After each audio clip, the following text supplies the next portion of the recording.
Thomas Jefferson was a diplomat, political theorist, and founder of the Democratic Party in the United States.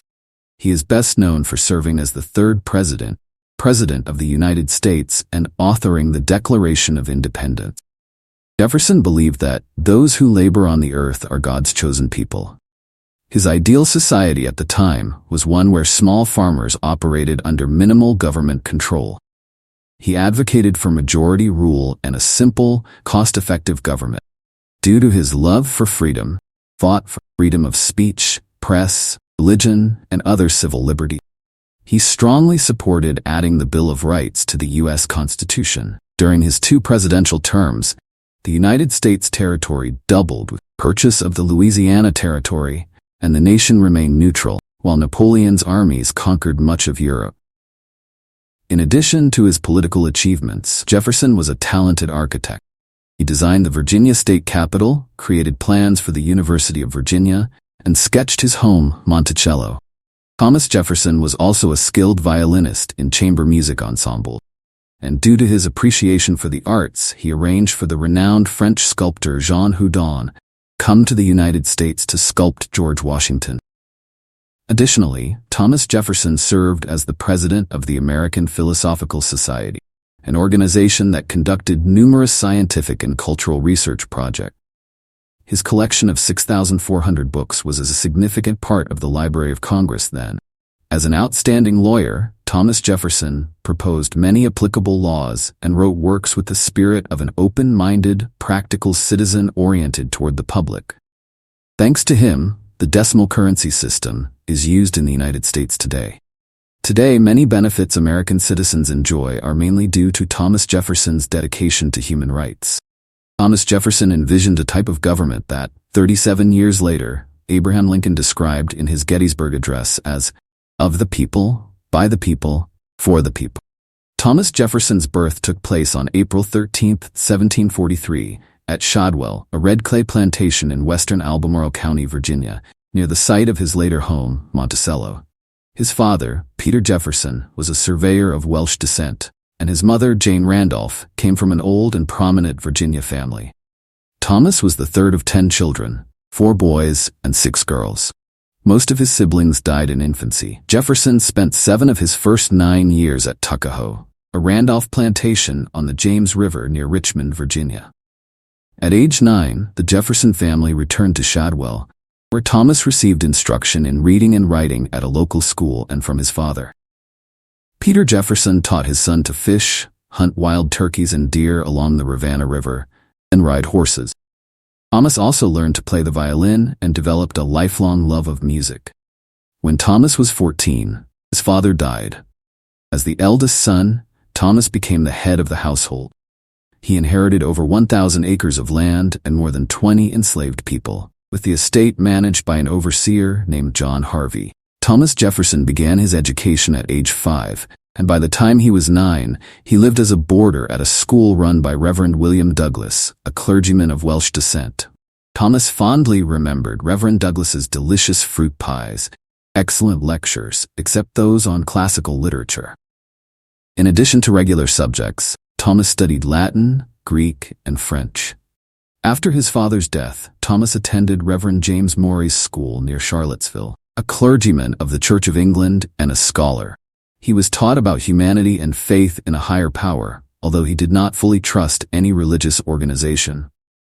At 16 in 1760, Thomas Jefferson enrolled at the College of William and Mary in Williamsburg, the colonial capital of Virginia, with a population of around 1,000 people at that time. Over 2 years at the college, he studied mathematics, literature, and philosophy under Dr. William Small, a Scottish scholar. In 1762, Dr. Small arranged for Thomas to study law with Judge George Wythe, one of the most respected lawyers in the area.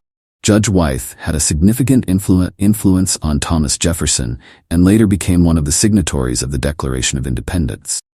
Thanks to his acquaintance with Mr. Small and Mr. Wythe, Thomas Jefferson was introduced to Governor Francis Fauquier. The 4 of them often spent evenings at the governor's mansion discussing current affairs and enjoying music. During one of these gatherings, Thomas Jefferson also met Patrick Henry. While studying law with Judge Wythe, Thomas Jefferson became interested in the political tensions between England and the North American colonies.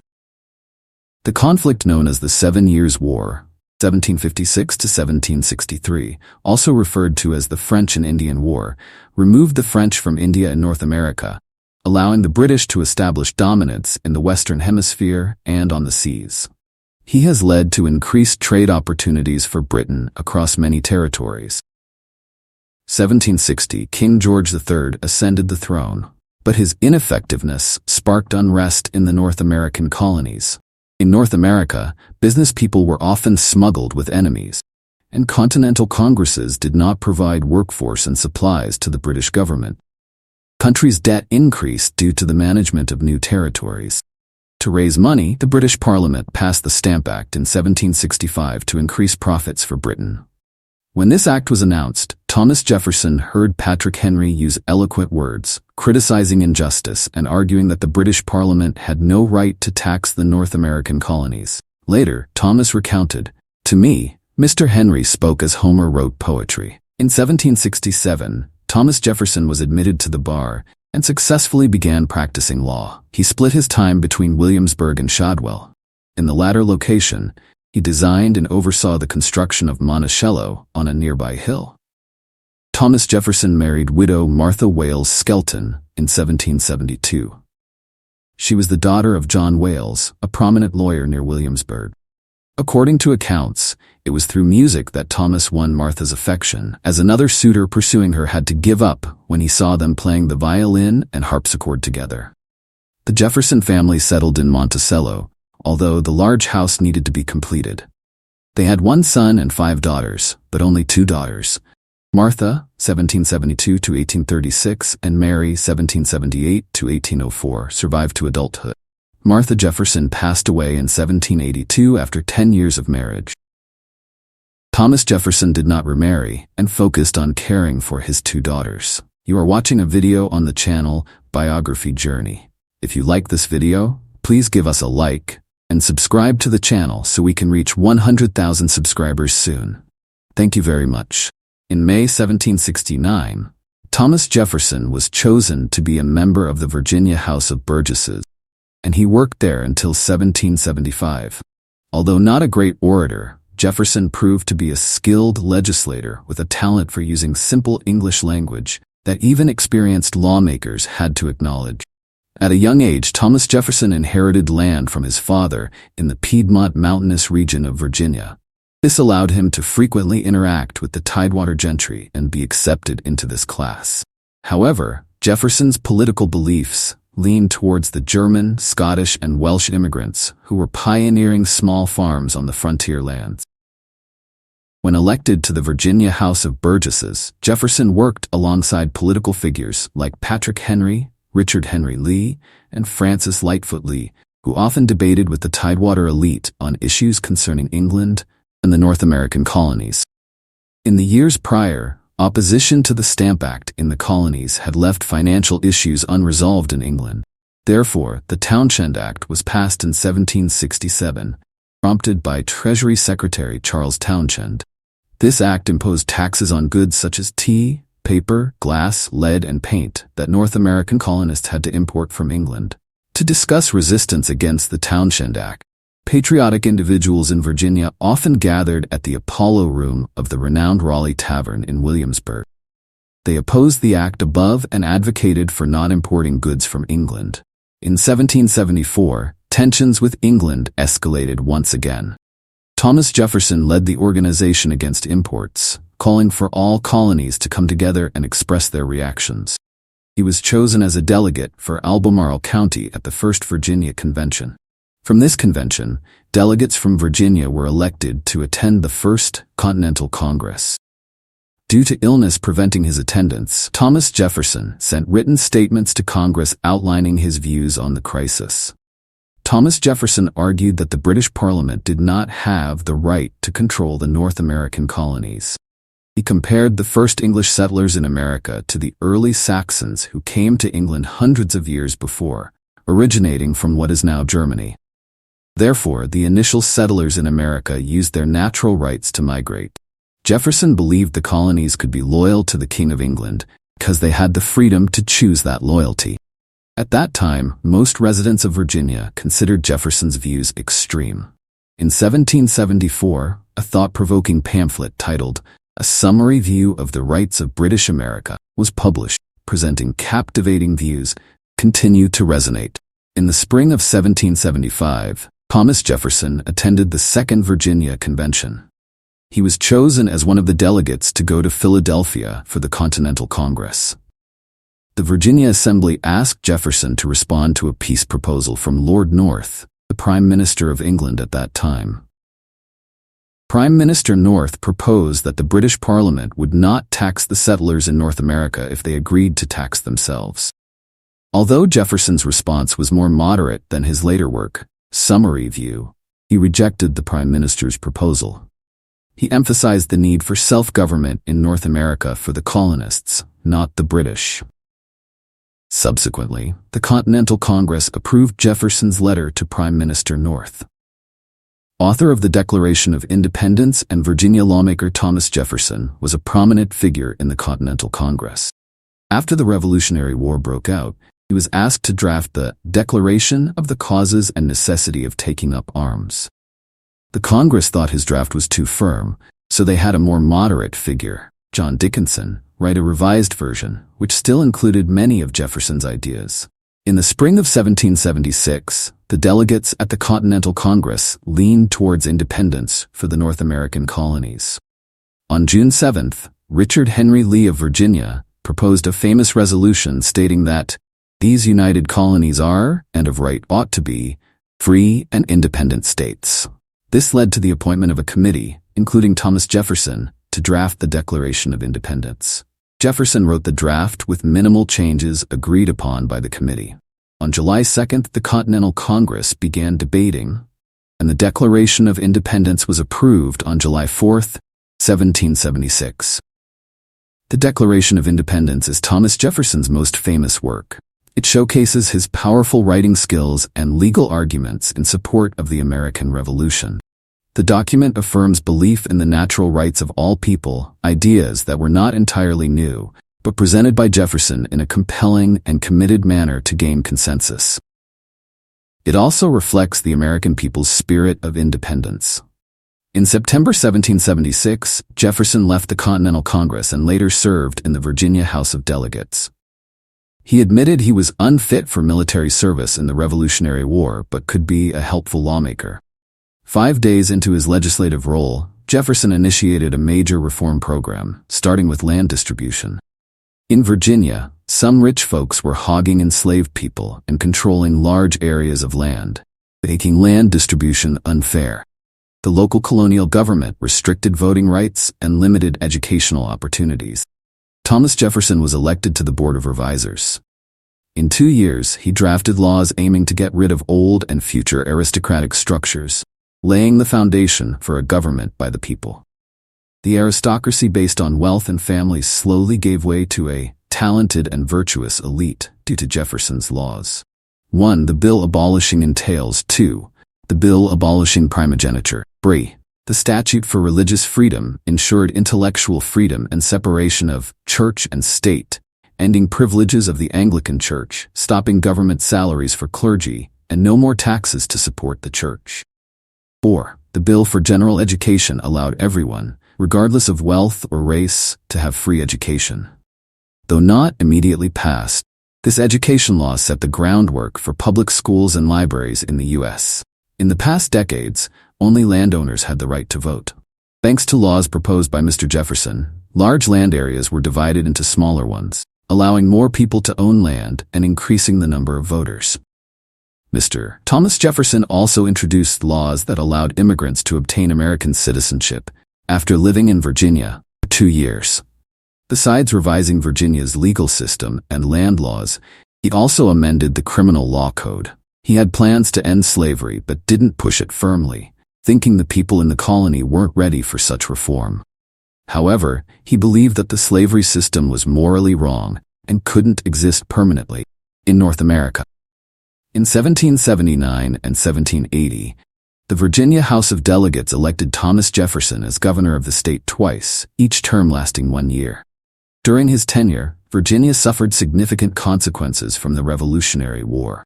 Following General George Washington's request, Jefferson diverted resources and workforce to support the Revolutionary Army. Among those recruited to Virginia was James Monroe, leading to a long-standing friendship between Monroe and Jefferson.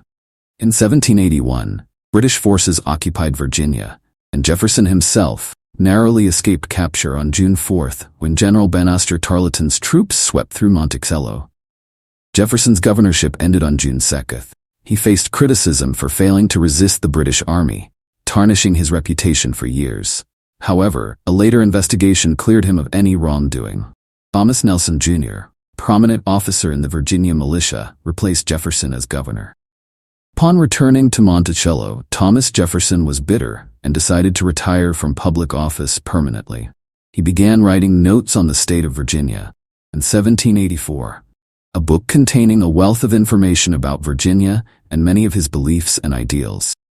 In September 1782, Jefferson's wife Martha passed away, leaving him distraught and confused. For many months he did not write or socialize much, confiding only in a few close friends. He described his wife's death as an event that wiped out all my plans and left me in a void that I had no spirit to fill. In 1783, Thomas Jefferson was elected to the Congress. He took on this role believing public service would help him overcome his tragedy. Jefferson was busy with legislative work during his time in Congress, but this time on a national scale. He chaired several committees and wrote essential reports. The document, On Government for the Western Territory, is essential for developing the United States.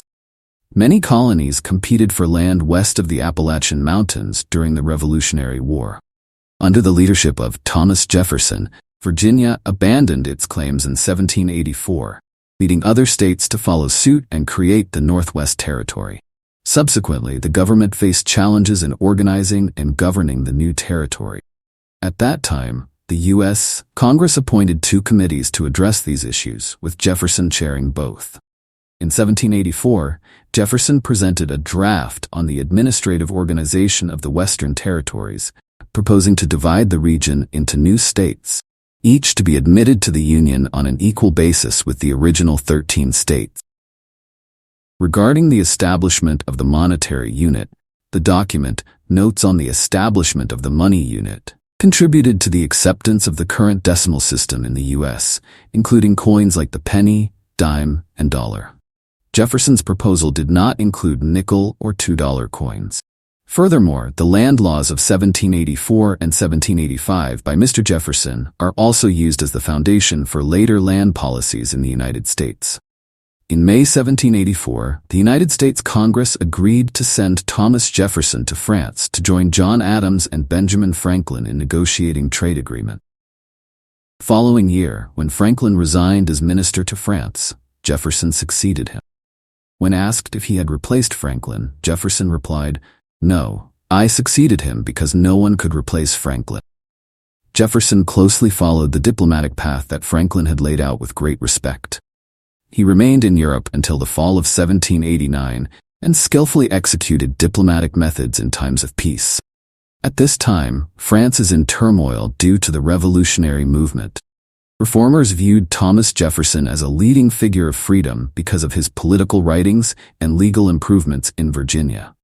Lafayette, a veteran of the American Independence War, along with other gentle figures, often sought advice from Jefferson. Despite trying to escape French politics, Jefferson still proposed a charter of rights to the French king. His documents leaned towards a peaceful approach because, although sympathetic to the French Revolution for similar reasons as the American Revolution, Jefferson felt that the French public was not ready for a government with popular representation like in the United States. During his time in France, Thomas Jefferson brought his daughter Martha, and in 1787, Mary also joined them. Both daughters attended a school in Paris. While serving in France, Jefferson traveled extensively in Europe and learned a great deal, especially about agriculture and architecture. He was interested in the rice cultivation methods of the Italians and secretly brought rice seeds back to the United States to grow in South Carolina and Georgia. Jefferson also informed the U.S. Congress about the invention of a stamping press, a machine capable of producing mechanical parts in large quantities. In terms of architecture, Jefferson studied many estates, including the Maison Carrée in Nimes, which later influenced the design of the new Capitol building in Richmond, Virginia. To stabilize his affairs in the United States, Jefferson submitted a request to leave France in 1789 and sailed back home in October of that year. During Thomas Jefferson's time in France, American citizens were busy organizing the government. In 1787, North American politicians gathered and drafted the Constitution of the United States. James Madison, a friend of Jefferson, sent him a draft of the Constitution for feedback. Although Jefferson agreed with most points, he emphasized the need to include a Bill of Rights. After the Constitution was ratified, James Madison added the Bill of Rights, consisting of 10 amendments. Jefferson returned to Monticello, Virginia, with his 2 daughters before Christmas in 1789. After passing the Constitution, President George Washington waited for Jefferson to take on the role of Secretary of State in his new cabinet. Jefferson initially hesitated, but eventually accepted the position. As the first Secretary of State of the United States, Jefferson was at the center of complex and bitter political disputes. Differences in ideologies emerged between Jefferson and Alexander Hamilton, the Secretary of the Treasury, and later, with John Adams. Alexander Hamilton was born on January 11, 1755, on the island of Nevis in the West Indies, which was then part of the British Empire. His parents had French and Scottish heritage. At 15, he was sent to study at what is now known as King's College, Columbia University, today. Hamilton joined the New York Militia Artillery Company and quickly rose to captain. He was introduced to General George Washington and served as lieutenant colonel in his staff from 1777 to 1781. During the Revolutionary War, Hamilton advocated for a strong central government in the United States, led by wealthy or aristocratic individuals, believing that a limited monarchy like that of England was the best form of government. Alongside James Madison and John Jay, Hamilton wrote a series of political essays called the Federalist Papers. These essays are considered classic commentary on the U.S. Constitution. Hamilton also proposed that the national government assume the debts incurred by the states during the Revolutionary War. This proposal faced strong opposition, especially from states like Virginia and other southern states that had already paid off their debts and did not want to help pay the debts of different states. In contrast to Alexander Hamilton's preference for a robust federal government, Thomas Jefferson strongly believed in the rights of individual states. While Hamilton leaned towards British influence, Jefferson favored the French Revolution. Jefferson opposed Hamilton's programs supporting industry and maritime trade because he envisioned the United States as an agricultural nation. Jefferson was wary of Hamilton's proposal for a national bank, fearing it would lead to financial speculation and harm the interests of farmers. Ultimately, President George Washington sided with Hamilton and approved the establishment of the national bank. Jefferson developed the strict construction theory, which advocated for limiting the federal government to powers explicitly stated in the Constitution. In contrast, Hamilton supported loose interpretation, allowing the federal government to exercise powers not expressly forbidden by the Constitution. These contrasting figures were leaders of the first political parties in the United States, the Federalists, led by Hamilton, and the Democratic Republicans, led by Jefferson, which later evolved into the modern Democratic Party. Despite apparent disagreements and animosity towards Mr. Alexander Hamilton, Mr. Thomas Jefferson remained in the cabinet until 1793 due to his loyalty to President George Washington. President Washington often supported Mr. Jefferson's approach regarding foreign policies, but wanted the United States to remain neutral in conflicts between Britain and France. Mr. Jefferson also tried to persuade Britain to abandon forts in the Northwest Territory, while demanding free navigation for ships on the Mississippi River. At the end of President George Washington's first term, Mr. Jefferson and other cabinet members requested him to serve a second term while internally feeling disillusioned with administrative work and wanting to escape the odious political profession. Eventually, Mr. Jefferson managed to persuade President Washington to accept his resignation. In January 1794, Thomas Jefferson returned to Monticello, hoping to find happiness among friends, neighbors, and books. He was busy with farm work and had time for himself. However, this quiet life did not last long. The Democratic Republicans supported and nominated Thomas Jefferson as a candidate to run for the presidency against John Adams, Federalist candidate. Ultimately, Adams received 71 electoral votes and became president. Jefferson came in second, and following the rules, was elected vice president. Jefferson could have been more active as vice president because most senior administrative staff belonged to the Federalist Party. Jefferson sought to strengthen the Democratic-Republican Party and gained support from small farmers, frontier settlers, and northern laborers. Communication between Jefferson and Adams became increasingly tense until the two men broke off contact in 1800. While serving as vice president and presiding over the Senate, Thomas Jefferson wrote the Manual of Parliamentary Practice, which is still used by the U.S. Congress today in a modified form. During President John Adams' term, his administration faced criticism from the press and speakers. To address these attacks, the United States Congress in 1798 passed 4 laws known as the Alien and Sedition Act. These laws included the Naturalization Act, required foreign nationals to reside in the U.S. for 14 years before being eligible for naturalization. The Alien Act grants the President the power to deport any alien considered dangerous to the peace and security of the United States. The Alien Enemies Act, still in effect today, allows citizens of an enemy nation to be deported or detained during times of war. The Sedition Act enabled severe punishment for individuals conspiring or acting against the government. Throughout the country, people have spoken out against the mentioned laws because they infringe on freedom of speech and the press, especially those of the Republican Party.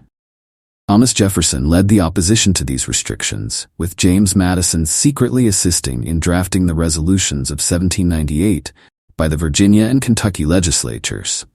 These resolutions granted states the power to nullify federal actions deemed unconstitutional. The purpose was to review the validity of laws passed by the federal government, protect state rights and individual freedoms. 30 years later, John Calhoun applied this concept to the theory of nullification of federal laws.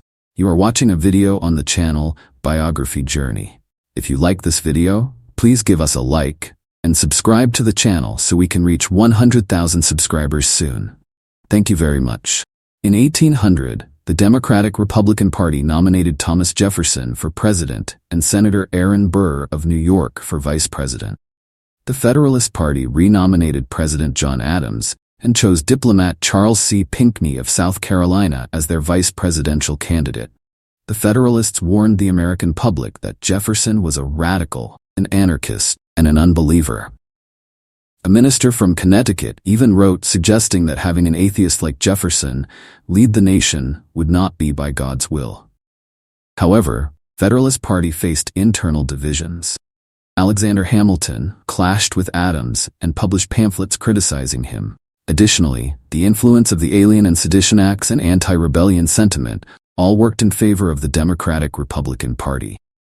Mr. Jefferson won 73 votes from electors during the electoral vote compared to Mr. Adams' 65 votes. Members of the Democratic-Republican Party initially celebrated but soon became disappointed upon learning that each Democratic-Republican elector had cast 1 vote for Mr. Jefferson and 1 vote for Mr. Burr, resulting in a tie between the two, despite the intention of the Electoral College to elect Mr. Jefferson as president. At this point, the House of Representatives had to intervene. The majority of members in the House belonged to the Federalist Party and favored Mr. Burr because they believed he would be easier to control than Mr. Jefferson. However, Mr. Hamilton distrusted Mr. Burr more than Mr. Jefferson and used his influence to sway most Federalist members to support Mr. Jefferson. The final vote took place on February 17, 1801, which led to Mr. Burr becoming vice president. Subsequently, a constitutional amendment was passed requiring each elector in the Electoral College to cast 1 vote for the office of president and another vote for the office of vice president. Thomas Jefferson was the first president of the United States to be elected in a two-party contest, the first to take the oath of office in the nation's capital, to work in the White House. In his inaugural address, Jefferson spoke more conciliatory than during the campaign. He declared that differences of opinion were not differences of principle, and soon after, Democratic Republicans had to accept many Federalist ideas. Not being a great orator, Thomas Jefferson was the first president to send an annual message to Congress, practice followed by subsequent presidents until 1913. When President Woodrow Wilson revived the tradition of presenting national issues before Congress. After the inauguration, Thomas Jefferson moved into the president's house, but still under construction. He described it as a stone house large enough for 2 emperors, 1 pope, and the Grand Lama. Feeling lonely in the mansion due to his wife Martha's passing 18 years earlier, his daughter Martha Randolph sometimes acted as the hostess, and his grandson James Randolph, the first baby born there. The management of the White House often relied on Dolly Madison, wife of the Secretary of State. Jefferson kept a French chef at the White House and simplified protocols, allowing guests to shake hands with the president instead of bowing. During meals, he used round tables to make everyone feel equally important. As president, Jefferson believed in a limited federal government role. With the help of Treasury Secretary Albert Gallatin, he implemented economic policies to reduce government spending, especially in the military branches. Thomas Jefferson believed that federal positions should be based on merit. Since Federalist Party members held the highest-ranking offices, he noticed that vacancies due to death were rare. Resignations were common. To address this, Jefferson sought to remove some Federalists and appoint Democratic Republicans as replacement. By the end of his second term, most key national positions were held by Democratic Republicans, leading to what became known as the spoils system. It was criticized. During his presidency, Jefferson reviewed many laws, issued numerous pardons, and attempted to control the Supreme Court without success. The Supreme Court could declare a law passed by Congress unconstitutional, giving the judiciary branch more power. Subsequent trials led to the rule that political changes would not affect the term of judges. By the late 18th century, Barbary pirates from North Africa frequently attacked merchant ships of various nations, demanding ransom or tribute. Over 10 years, the United States had to pay tribute to Tripoli, amounting to $2 million. This led Thomas Jefferson to urge the U.S. government to retaliate against the pirates. In 1801, Tripoli damaged American merchant ships to extort more money. Despite the small and weak U.S. Navy at that time, they besieged Tripoli's ports, bombarded fortresses, and forced the pirates to respect American-flagged vessels.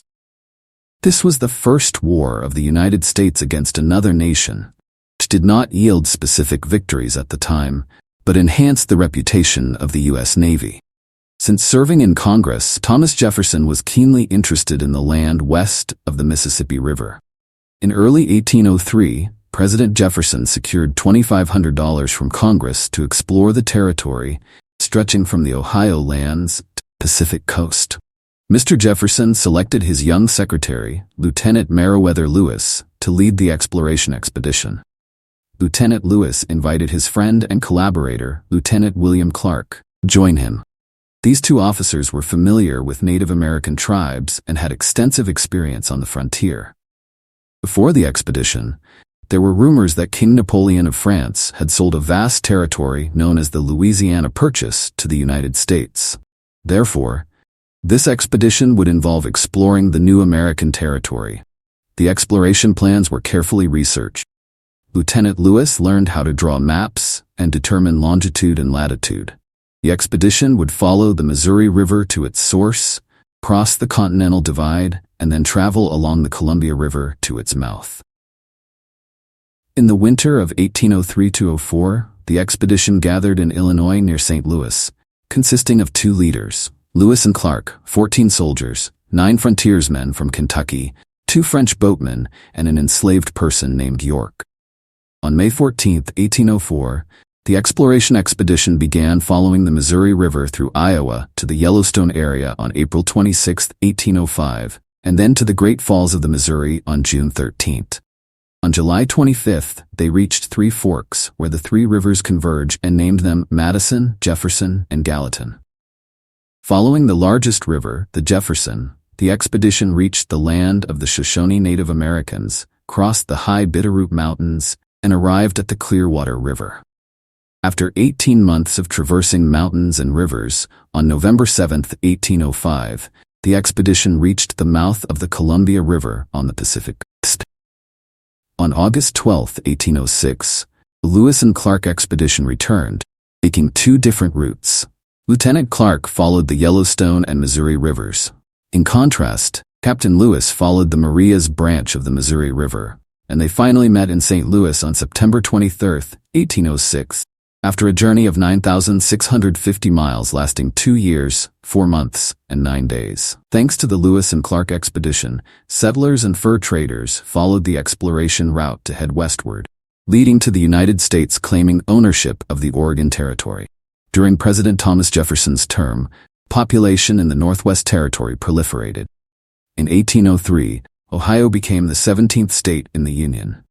In 1804, the U.S. government encouraged westward settlement by cutting land parcels from 130 to 65 hectares and selling them to the public.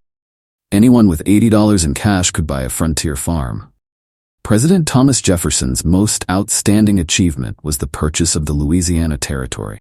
This initiative expanded the nation's borders without resorting to war, unlike European countries in the past. The Louisiana Territory is a vast land between the Mississippi River and the Rocky Mountains, transferred from France to Spain in 1762 through a treaty. By the early 19th century, France was the most powerful nation in the world. In 1800, Emperor Napoleon forced weak Spain to return New Orleans and the Louisiana Territory to the French Empire. This was terrible news for American farmers. American settlers west of the Appalachian Mountains coveted New Orleans because whoever controlled this city would control the Mississippi River. Western farmers in the United States at that time aspired to dominate this mighty river because it facilitated the transportation of livestock, grains, and other products. When the territory of Louisiana belonged to Spain, it was not a threat to the United States. However, if this territory belonged to France, it would have threatened the democracy and expansion of the U.S. France was a mighty nation, making it difficult for the U.S. to negotiate any favors. However, the British Navy defeated the French at sea, shattering Napoleon's dream of a colonial empire. The British Navy dominated the Atlantic, making it challenging for France to control territories in North America. Then Robert Livingston, the U.S. Minister to France, highlighted this point to Emperor Napoleon. Subsequently, the French emperor decided to sell the Louisiana Territory. In 1803, President Jefferson was granted $2 million by Congress for special expenses. Jefferson sent James Monroe to France to assist Minister Livingston in negotiations with the French. Before Monroe arrived in Paris, Livingston modestly proposed buying the city of New Orleans to French Foreign Minister Talleyrand. Talleyrand asked, "How much will you pay for the Louisiana Territory?"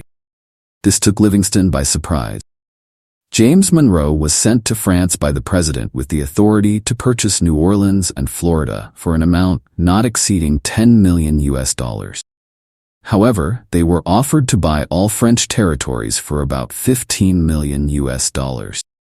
Even though these American diplomats had no authority to spend such a large sum of money, they still signed the purchase agreement on the 31st, 1803.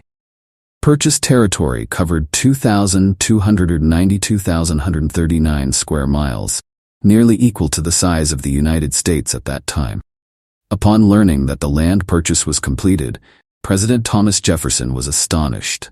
He was concerned about whether the government, according to the Constitution, had the right to acquire such a vast territory into the Union. Despite doubts about the constitutionality of merging such an expansive land, President Jefferson submitted the purchase agreement to the U.S. Senate, and the treaty was approved with a vote of 24-7. Jefferson later joked that he had stretched the Constitution until it cracked. Thanks to President Jefferson's achievement, since December 1803, the American flag has been flying over New Orleans. The United States gained control of the Mississippi River by purchasing land and doubled its territory. Before this issue, opinions among cabinet members differed. Federalists from New England were upset because adding new states would increase votes in the Senate, benefiting the southern and western states. Later, Americans realized that the price paid for the Louisiana Territory was a small fraction of its actual value. Second presidential term. In 1804, prosperous state of the country led to Thomas Jefferson being easily nominated for president by the Democratic-Republican Party. The party chose George Clinton, the governor of New York, as the vice presidential candidate. A group of Federalist Party members from the Northeast were concerned that territorial expansion would weaken the position and influence of the New England states. They wanted Aaron Burr to become the governor of New York so that he could lead New York and potentially secede along with the New England states from the United States. Alexander Hamilton thwarted this conspiracy. Aaron Burr, born in 1756 and died in 1836, was born in Newark, New Jersey. His father, also named Aaron Burr, was the president of what is now Princeton University, and his grandfather was a renowned Calvinist theologian named Jonathan Edwards. Orphaned at a young age, Aaron Burr and his sister Sarah were raised by an uncle. While studying law, Aaron Burr witnessed the American Revolution and joined the Revolutionary Army, serving on General George Washington's staff for a brief period. Despite being a talented and amiable officer, Burr resigned due to health issues and political dissatisfaction. He was admitted to the New York bar in 1782 and had a successful legal career. Burr married a widow of a British officer and had a daughter named Theodosia. From 1784, Aaron Burr held various state positions. In 1791, became a senator after defeating his father-in-law Hamilton, General Philip Schuyler. In the 1804 presidential election, the Federalist Party failed. Thomas Jefferson won 162 electoral votes compared to 14 for Federalist candidate Charles C. Pinckney, Charleston, South Carolina lawyer. Jefferson's second presidential term began smoothly, but storm clouds were gathering on the horizon. In 1804, former Vice President Burr suffered a bitter defeat in the gubernatorial election of New York. He believed Alexander Hamilton had negatively impacted his political prospects through slanderous remarks. As a result, Aaron Burr challenged Hamilton to a duel. Reluctantly, Hamilton accepted.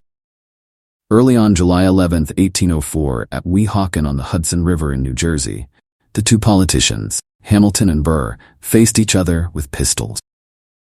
The first shot wounded Hamilton, leading to his death the following day. The death of Mr. Hamilton tarnished the reputation of Mr. Burr. Mr. Burr was also indicted for murder in New York and New Jersey. He was suspected of a conspiracy in the western United States in 1806. With the help of a wealthy Frenchman who had settled on an island in the Ohio River, he intended to recruit troops and seize territory west of the Mississippi River. General James Wilkinson, governor of the Louisiana Territory, revealed this plot to President Jefferson. President Jefferson ordered the arrest of Mr. Burr, who was brought to Richmond and tried for treason. However, Chief Justice of the Supreme Court, John Marshall, 1755 to 1835, extended the trial beyond its narrow scope, leading to the jury acquitting Mr. Aaron Burr. In March 1803, a war broke out between England and France. President Jefferson realized that his main task was to keep the United States out of the conflict. At that time, the British and French navies were trying to disrupt each other's ships at sea, leading to most of the trade between Europe and the American West falling into the hands of American merchants. In the U.S., the commercial and shipbuilding industries proliferated, requiring thousands of sailors, many of whom came from New England, but also included deserters from British ships. Britain needed more sailors during this time, so British ships often stopped American vessels at sea to search for British deserters. However, it was difficult to distinguish between a British and an American person, so thousands of Americans were captured and forced into the British Navy. The escalating war in Europe between Britain and France led both sides to disregard the rights of neutral countries.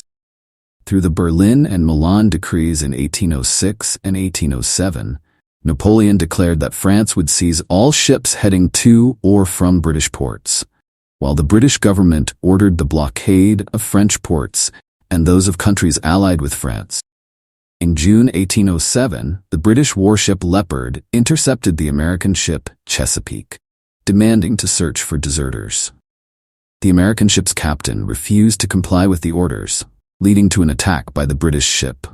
President Thomas Jefferson, aware that the United States was unprepared for war and unsure whether to favor Britain or France, responded by closing American markets to both countries' goods and refusing to sell American supplies to Britain or France. 1807. The Embargo Act was passed, prohibiting exports from the United States and restricting American ships from entering foreign ports. The embargo caused more harm to the United States than it did to both England and France. Thousands of American ships were idle, sailors and shipbuilders became unemployed, and exported goods piled up in warehouses. The economy of the southern United States was also damaged, leading to a loss of support for Jefferson. During this period, many Americans disregarded the law and smuggling thrived. As a result, the U.S. government had to strengthen coastal defense.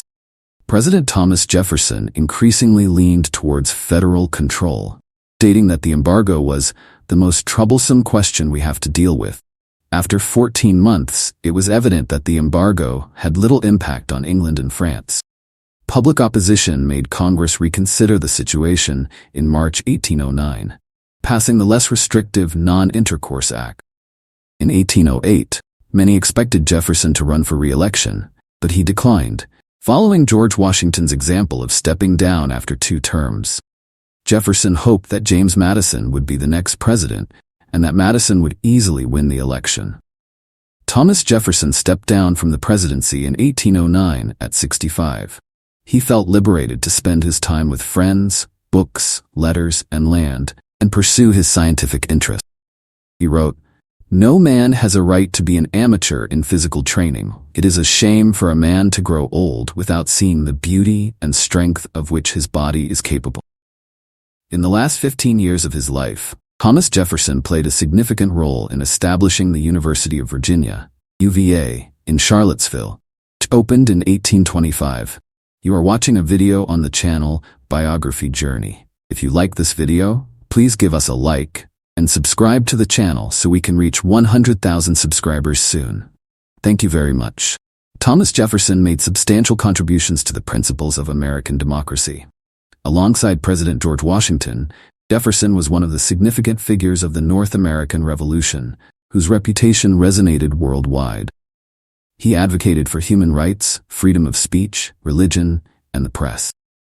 His commitment to freedom led him to endure harsh criticism from irresponsible newspapers. Jefferson was also a skilled farmer. He invented the moldboard plow, which American farmers used for many years. He introduced European grain threshing machines to the United States and supported Robert Mills in developing the mechanical reaper. He was also an advocate for crop rotation methods. As a scientist, Thomas Jefferson encouraged the invention of the theorist stopwatch, which was used in races and astronomical surveys. He also believed in submarines and medicine and was one of the critical figures advocating for smallpox vaccination. His descendants also supported vaccination like him. In terms of architecture, Thomas Jefferson designed his 35-room Monticello estate, one of the most beautiful historic mansions in the United States. He also created the Virginia State Capitol building in Richmond and the original buildings of the University of Virginia. He invented folding and rocking chairs as household items and improved various other tools. He is often called the father of the patent office because he oversaw the first invention of patent law. Thomas Jefferson passed away on July 4, 1826, exactly 50 years after the Declaration of Independence of the United States. On this same day, his old friend and political rival, John Adams, also passed away. Thomas Jefferson was buried next to his wife at Monticello. On his tombstone, visitors can read the inscription he had written for the engraver. "Here lies Thomas Jefferson, author of the Declaration of Independence of the United States, of the Virginia Statute for Religious Freedom, and father of the University of Virginia."